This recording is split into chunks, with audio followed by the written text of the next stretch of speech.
In this simple video tutorial, I'm going to share with you how to edit photos on iPhone 16. It can be an iPhone 16 Pro and 16 Pro Max.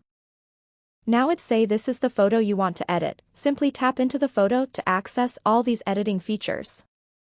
You will want to tap onto these lines.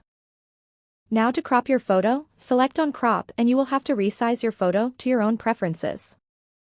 Now on filters, simply slide to choose any filter and to manually add or create your own filters, head to adjust. Just select on any tool and adjust using this liner down below. Now moving on to this writer on your upper right corner of the screen. You can mark up any work in the image.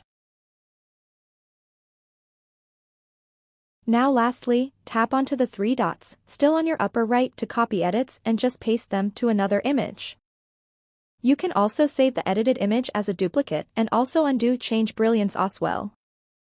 Well, that's how easy it is to edit images in your gallery on iPhone 16. If you have any questions, just let me know in the comments section down below. Please don't forget to leave a like, share and subscribe for more video tutorials like this one.